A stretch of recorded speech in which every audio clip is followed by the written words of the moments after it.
আসসালামু আলাইকুম ওয়া রাহমাতুল্লাহ।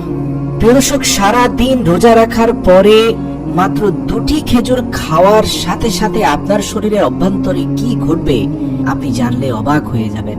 আল্লাহর রাসূল সাল্লাল্লাহু আলাইহি সাল্লাম 1400 বছর পূর্বেই বলেছিলেন কোমরকে সোজা করার জন্য দৈনিক দুটি খেজুরই যথেষ্ট। ওনার এই হাদিসকে গবেষণা করে বিজ্ঞানীরা খুঁজে পেয়েছে কেন দুটি খেজুরকে পুরো দিনের পুষ্টিগুণের একমাত্র শ্রেষ্ঠ খাদ্য বলেছেন আল্লাহর রাসূল। এর পেছনে রয়েছে খেজুরের আশ্চর্য ফুড নিউট্রিশন।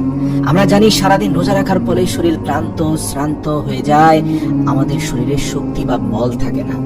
অথচ এই শুধুমাত্র খেজুরের মধ্যে একই সাথে ভিটামিন বি এর প্রত্যেকটা ক্যাটাগরি রয়েছে, B1, B2, B3 এবং B5। রয়েছে পর্যাপ্ত ফসফরাস, পটাশিয়াম, ম্যাগনেসিয়াম এবং জিঙ্ক। গবেষকরা বলছেন ইফতারিতে মাত্র দুটি খেজুর খেলে আপনার শরীরে অসাধারণ কিছু কার্যক্রম শুরু হয়ে যাবে। সর্বপ্রথম 30 মিনিটের মধ্যে মস্তিষ্কের কার্যক্ষমতা বৃদ্ধি পেতে শুরু করবে। মূলত খেজুরের মধ্যে বিদ্যমান রয়েছে ভিটামিন B6, যেটি আপনার শরীরের উইক নার্ভ যেগুলো রয়েছে অর্থাৎ দুর্বল হয়ে যায় সারাদিন রোজা রাখার কারণে, সেগুলো আস্তে আস্তে শক্তিশালী হতে থাকবে। এই 30 মিনিটের মধ্যে এটা ঘটবে। এরপর যখন 1 ঘন্টা হয়ে যাবে, তার সাথে সাথে আপনার হৃদপিণ্ডের কার্যক্ষমতা বাড়াতে থাকবে এই খেজুর। তাই যাদের দুর্বল হৃদপিণ্ড তাদের জন্য তো অবশ্যই সবচেয়ে নিরাপদ খাবার হচ্ছে খেজুর। এটাকে দুর্বল হৃদপিণ্ডের মানুষের ঔষধও বলা হয়, কারণ এটাতে প্রচুর আয়রন রয়েছে। এরপর খেজুর খাওয়ার 2 ঘন্টা পরে আপনার চোখের দৃষ্টিশক্তি বাড়াতে থাকবে এই খেজুর।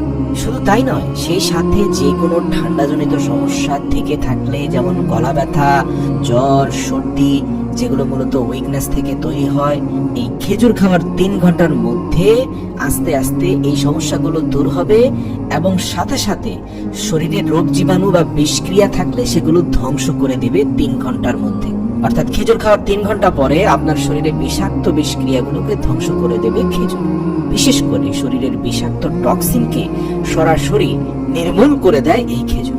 খেজুর খাওয়ার 4 ঘন্টা পরে আপনার শরীরে নতুন রক্তকণিকা উৎপাদন হতে শুরু করবে।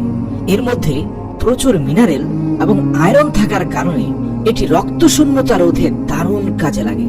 খেজুর খাওয়ার 5 ঘন্টা পরে হৃদরোগের ঝুঁকি একদম কমতে থাকে, অর্থাৎ মানুষ স্ট্রোকের ঝুঁকি কমাতে থাকে। এই খেজুর বিভিন্ন গবেষণায় উঠে এসেছে খেজুর শরীরের খারাপ ধরনের কোলেস্টেরল কমায় এবং ভালো কোলেস্টেরলের পরিমাণ বাড়াতে সাহায্য করে। প্রচন্ড মিষ্টি ফল হওয়ার পরেও এটি শরীরের কোলেস্টেরল কমায়, এটাই এক আশ্চর্য বিষয়। আল্লাহ রাসূল সাল্লাল্লাহু আলাইহি সাল্লাম তার এক সাহাবীকে হৃদরোগের জন্য আজওয়া খেজুরের তৈরি ঔষধ খেতে পরামর্শ দিয়েছেন, অথচ বিজ্ঞান তা বর্তমানে কত বছর পর আবিষ্কার করল। খেজুর খাওয়ার 6 ঘন্টা পর আপনার হজম শক্তি বৃদ্ধি করবে, সেই সাথে এতে উচ্চ ফাইবার থাকার কারণে আপনার কোষ্ঠকাঠিন্য সমস্যা থাকলে সেটি দূর করে দেবে। খেজুর খাওয়ার 8 ঘন্টা পর খেজুরে থাকা ভিটামিন B5 অথবা প্যান্টোথেনিক অ্যাসিড ত্বককে গভীর থেকে পরিষ্কার করতে শুরু করবে, ফলে আপনার ত্বক ধীরে ধীরে উজ্জ্বল ও লাবণ্যময় হতে শুরু করবে। খেজুর খাওয়ার 12 ঘন্টার মধ্যে আপনার লিভার ও পাকস্থলী শক্তিশালী হতে শুরু করবে, সেই সাথে হজম শক্তি বাড়বে। খেজুর খাওয়ার 16 ঘন্টা পর আপনার অনিদ্রার সমস্যা থাকলে সেটি দূর হয়ে যাবে, অর্থাৎ আপনার ঘুম খুব ভালো হবে। সেই সাথে শরীরে থাকা ক্যান্সারের কোষ এর বিরুদ্ধে প্রতিরোধ ব্যবস্থা করে তুলবে এই খেজুর। এরপর আসুন, খেজুর খাওয়ার 24 ঘন্টার মধ্যে পুরুষের শারীরিক দুর্বলতা দূর হবে। প্রিয় দর্শক, এবার আপনি নিশ্চয়ই বুঝতে পারছেন যে মাহে রমজানের ইফতারিতে দুটি খেজুর কেন গুরুত্বপূর্ণ। আপনি খাবেন শুধুমাত্র একবারের জন্য, অথচ এই মাহে রমজানের 24টি ঘন্টায় আপনাকে সার্ভিস দিবে দুটি খেজুর। তাই মাহে রমজানের ইফতারে রাসূল সাল্লাল্লাহু আলাইহি সাল্লামের সুন্নাতের অনুসরণ করুন, নিজেকে ফিট রাখুন।